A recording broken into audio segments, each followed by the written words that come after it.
Buongiorno. Day 32 via Francigena.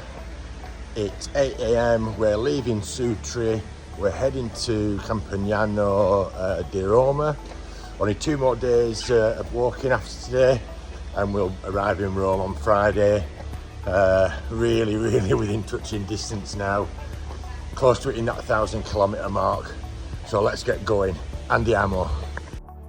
A stiff climb out of Sutri, followed by the early morning sun streaming through the trees. Decided to take the longer route today. There's 2 routes, so I wanted to take the longer route because when I did it a few years ago, I took the shorter one. So this is great, it's all new. And some new pilgrims met along the way. At nearly 10 kilometres in, it was time for a rest, and we arrived in Monterossi for our usual breakfast and to give thanks at the church. Then back on the road, into the hot sun, and down past the really busy motorway section. 10 hours left to walk, or 54 minutes by car. This bit was really busy and really hectic. We walked over the motorway.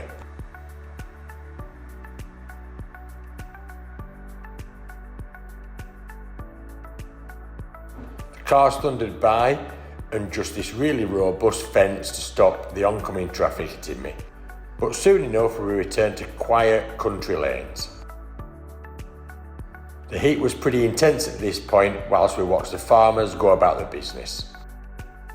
Oh, so thankful when the cloud covers the sun up for just a second. It is so hot today, so hot. But before too long we got a real treat. What an oasis. Monte Gelato Cascada, which I think means the waterfalls at Monte Gelato.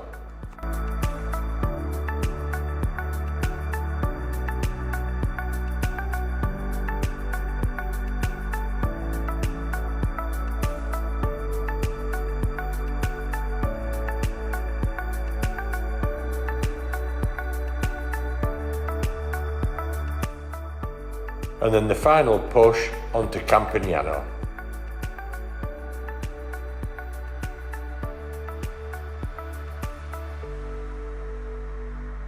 Coincidences just keep happening. Coincidences. Are they coincidences? I don't know. But as I've just walked past those trees there, on my playlist, got Nick Cave's Into My Arms.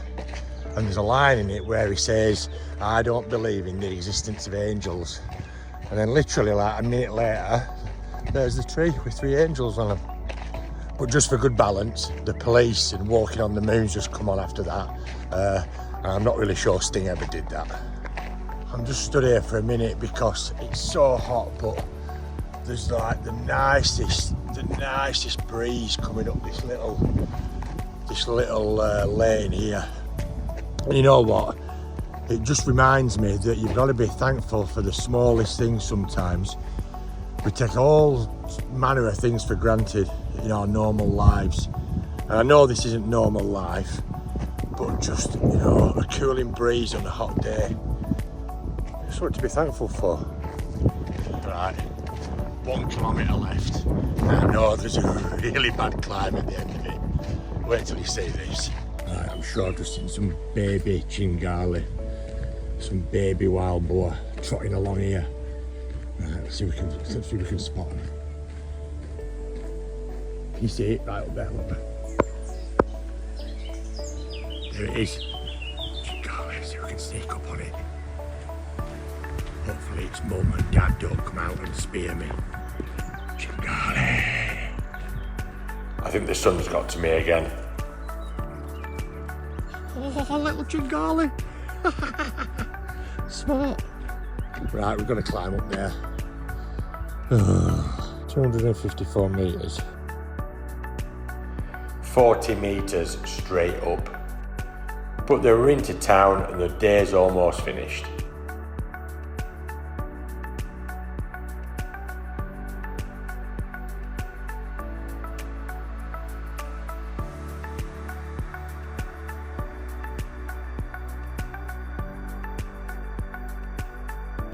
Just short of 28 kilometres today. Quite a tough one because of the heat. But here we are now in Campagnano in the main square on the main street. So, as Yvonne reminded me the other day, this is the world's longest pub crawl. So all that's left is to get a beer. So we've had a beer, we've had a few beers actually. Bumped into Christian, the French pilgrim. Another 3 Italian lads turned up who'd been walking just behind us. Yitta, the Czech lady who's walking on her own, she turned up. And then another couple turned up. So it's like Pilgrim Central area in Campagnano. I've had a weird pain in my ankle. Wasn't quite sure what it was, but like the most disgusting thing. So it felt really tender, so whilst I was sat having a beer with all the other pilgrims, I just like pressed it a little bit and it popped. It was clearly a blister. How do you get a blister? How do you get a blister on your ankle? On your ankle? Anyway, it popped and all this stuff came like squirting out of my sock. Really, really unpleasant. Really unpleasant. But anyway, it's popped. It feels better. I'm in my accommodation now. I'm going to have a shower. I'm going to go out and get a stamp for my credencial and find something to eat. Peace. After making a very rudimentary laundry contraption, we headed down into town and saw this lad. He's the spitting image of my boyfriend, and weirdly, his name was Federico. I introduced myself to his mum and dad and showed them some photos. They could not believe it. Unbelievable how much he looks like our Fred. I showed the pictures to Jane and she asked me what his dad looked like. I told her he looked very, very handsome. That's it. I'm really tired. Good night, humans.